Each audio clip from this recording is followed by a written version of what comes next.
నమస్కారం NSTV news కి స్వాగతం। నా పేరు సంధ్య। ముందుగా వార్తల్లోని ముఖ్యాంశాలు। అక్రమ గాంజా రవాణాకు పాల్పడే వ్యక్తులపై చట్టరీత్యా కఠిన చర్యలు తీసుకుంటామని మహబూబాబాద్ డీఎస్పీ తిరుపతిరావు అన్నారు। సోమవారం కొరవి పోలీస్ స్టేషన్లో ఏర్పాటు చేసిన విలేకరుల సమావేశంలో అక్రమంగా గంజాయి తరలిస్తున్న పట్టివేత గురించి వివరాలు తెలిపారు।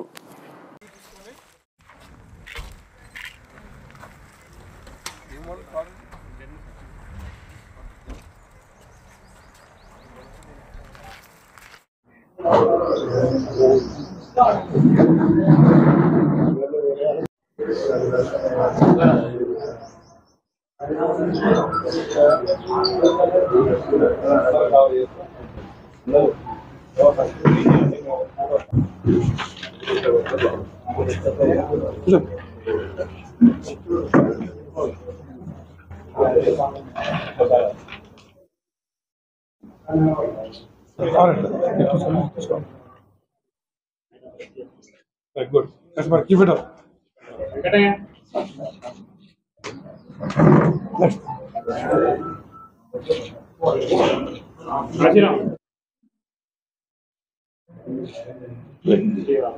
కొత్త కదా బాగా ప్రిన్సిపల్ బంద్ చేయాలి మీరు ఐపీఎస్ గారి ఆదేశాల మేరకు మన జిల్లాలో గంజాయిని నిర్మూలించాలి అనేటువంటి వారి యొక్క ఆదేశాల మేరకు కురి ఎస్ఐ గారు ఇన్ఫర్మేషన్ తీసుకున్నారు। వాళ్ళకి ఇన్ఫర్మేషన్ ఏంటంటే నిన్న కొంతమంది జెన్ కార్లో ఖమ్మం నుండి కొంత గంజాయిని కురివి మరిపేడ మీద హైదరాబాద్ తరలిస్తున్న ఇన్ఫర్మేషన్ వచ్చింది వాళ్ళకి। ఇన్ఫర్మేషన్ ప్రకారం కురి ఎస్ఐ గారి సిబ్బందితో కురివి లోకల్లో వాహనం తనిఖీ చేపట్టగా వాహనాన్ని ఆపడం జరిగింది। ఆ వాహనంలో ఒక 3 బ్యాగుల్లో దాదాపు 106 కిలోల గంజాయి కనుగొనబడింది। ఇమీడియట్గా గంజాయిని సీజ్ చేసి వారిని కస్టడీ తీసుకోవడం జరిగింది।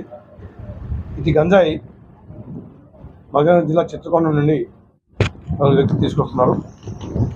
భానువత్ మహేందర్ ఇతనిది తనధర్మవరం మరిపేడ మండలం। ఇతనికి ఒక 3 వ్యక్తులు పరిచయం అయ్యారు।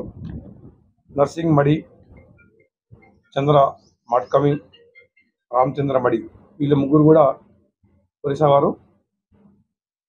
ఈయన భానువత్ మహేందర్ ఈ మేస్త్రి పనిచేస్తాడు।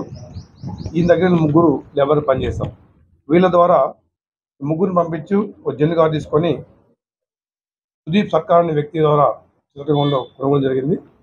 చేసిన తర్వాత ఈ గంజాయిని వీళ్ళు చిత్రకొండ, ఖమ్మం, మరిపేడ, కురివి మరిపేడ ద్వారా హైదరాబాద్ తీసుకెళ్లి హైదరాబాద్లో అవసరమైన వ్యక్తులకి అమ్మే ఉద్దేశం మీద దీన్ని పట్టడం జరిగింది। మంచి పని చేసినందుకు గంజాయిని పట్టుకున్నందుకు జిల్లా ఎస్పీ ఐపీఎస్ గారు కురివి గారిని, సిబ్బందిని అందరిని కూడా అభినందించారు। వాళ్ళకి చక్కటి రివార్డులు ఇవ్వబడుతుంది। Thank you. 53,28,800 రూపాయలుగా ఇది వాల్యూ ఉండబడింది। ప్రజలకు విజ్ఞత ఒకటే, యూత్కి ముఖ్యంగా ఎవరు గంజాయికి బానిస కావద్దు, మత్తు పదార్థాలకు బానిస కాకూడదు। పత్రికా మిత్రులకు అందరికీ మా విజ్ఞప్తి ఏంటంటే ఈ యొక్క మెసేజ్ని, ఎస్పీ గారు ఇచ్చిన మెసేజ్ని పబ్లిక్ తెలియపరచాలి। ఎవరు కూడా గంజాయికి మత్తు బానిస కావద్దు। మీకు ఏమైనా సమాచారం ఉంటే సమాచారాన్ని మాకు ఇవ్వండి, మన ఎస్ఐ గారికి ఇవ్వండి, పై అధికారికి ఇవ్వండి। అంటే ఆ సమాచారాన్ని గోప్యంగా ఉంచుతాం, మీ పేరు బయటికి రాదు।